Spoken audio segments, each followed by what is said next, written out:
Herzlich willkommen bei Linguasprach. Hello everyone, welcome to Linguasprach. I hope you've already seen my last video on the nominative and accusative cases in German. If you haven't, it might be a good idea to check back there, but if you're already really sure about those and you're already really confident with them, then just skip them and come straight to my video today on the dative case. That's what we're going to be talking about today on Linguasprach. So, in my last video, we had a look at this sentence here. The man eats the dog. And we worked out the fact that in this sentence, the man is the subject. And I said that the dog was the object, but I wasn't actually telling you the whole truth. The dog is in fact something called the direct object. Just bear with me for now. Okay. What is the direct object?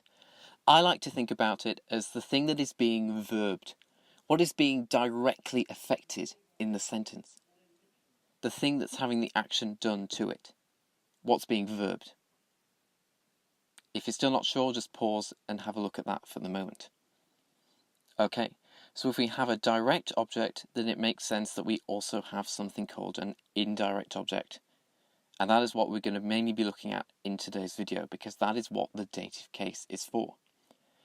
Okay, so I like to think of the indirect object as the beneficiary of the action. The action is normally done to or for someone else. That's what I like to think of the indirect object as. Just bear with me for the moment, we're going to do some examples. The indirect object is someone that gets something out of the action. Here's an example sentence. I gave the baby a snake. Okay, so first ask yourself some questions. Pass the sentence. Sentence B, here's another example. I gave the snake to the baby. These two basically mean the same thing, don't they? Okay, so let's pass the sentence. I is the subject. What is the direct object? What is being verbed in the sentence? Well, it's the snake. The snake is the thing that's being verbed. It is being directly affected by the action. Now you need to ask yourself, what's the beneficiary of the action? What is the action being done to or for? The answer is, it's the baby. The baby is the indirect object. We're giving the snake to the baby. What are we giving? We're giving the snake, so it's direct. But we're giving the snake to the baby, so it's the indirect object. Okay, so just a recap on cases then. Subject uses the nominative case in German. The direct object uses the accusative, and the indirect object, yes, you guessed it, uses the dative. Now, for those of you who know any Latin, the verb dare in Latin means to give. So you can see where we get dative from. We're giving something. Okay.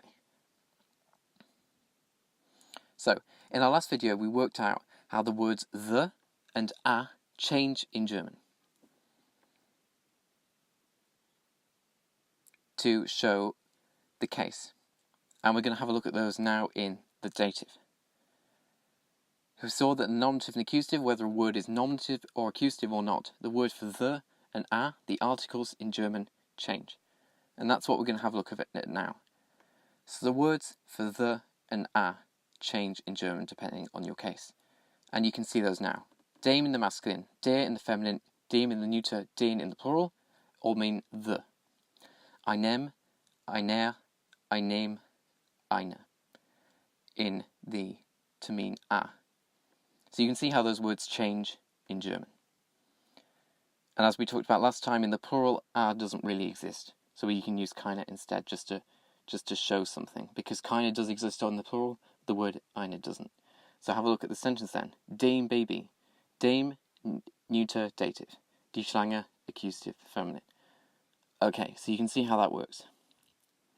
And dem in this sentence basically just means to the baby. Let's have a look at some more examples so you can get your head around it properly. So, I am giving the women, the computer. Pass your sentence. What is doing what? Ich, nominative.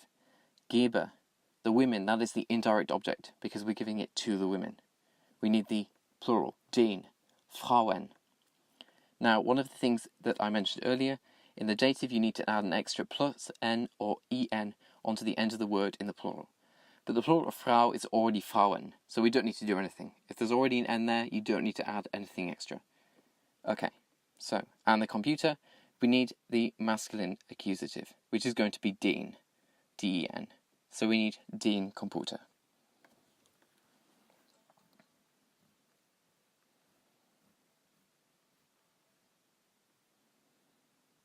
Fantastic, fantastic. And here's another example sentence. He is giving the snakes the food. Have a look at your sentence. Nominative. Gibt, from geben, to give. The snakes. That is our indirect object. Den Schlangen. The food, accusative, das Essen. Den Schlangen is coming from the dative plural. Again, the plural of Schlange is Schlangen, so we don't need to add an extra N on the end in this occasion. With our next example, we are going to need to. So, we are giving the sweets to the men. Don't worry about the fact that it's to the men, it means exactly the same thing. Wir geben. Now, this time. What's the word for man? Der Mann. The plural of man is die Männer. You need to learn that. In the the dative, it's going to become den Männern. You need to add the extra N on the end, like we talked about. Wir geben den Männern, and then accusative plural, die Bonbons. Fantastic. Okay, so, as well as the dative is normally used for the indirect object, but there are some occasions when the dative is used with the direct object, and that is after some special verbs which you just need to learn. And here are some of the most common examples of these verbs. Antworten, to answer. Danken, to thank. Helfen, to help. Gefallen, to please, to be pleasing to. Folgen, to follow. Wehtun, to hurt. Okay, so let's have a look at some examples. If I want to say, I help the man, ich helfe dem Mann. Even though man is a direct object here, you need to use the dative. And gefallen, das gefällt der Frau, that pleases the woman. Der Frau dative, der Mann dative. Last time we looked at how some of the personal pronouns in the dative and accusative can change. We need to know that our personal pronouns change depending on the case of the word. So, here are our personal pronouns. How are they going to change in the dative? Ich, I, du, you, he, sie, she, es, it, wir, we, ihr, you, sie, they, you, formal plural. Okay, let's have a look. So, ich is going to become mir, du is going to become dir, ihm, sie, ihr, sorry about that, es, ihm, wir, uns, ihr, euch, sie, ihnen, sie, ihnen. Fantastic. Let's have a look at some examples of how those personal pronouns change. If you're not sure what I mean, go back to my last video. So, das gefällt mir, that pleases me. You can see how that's changing.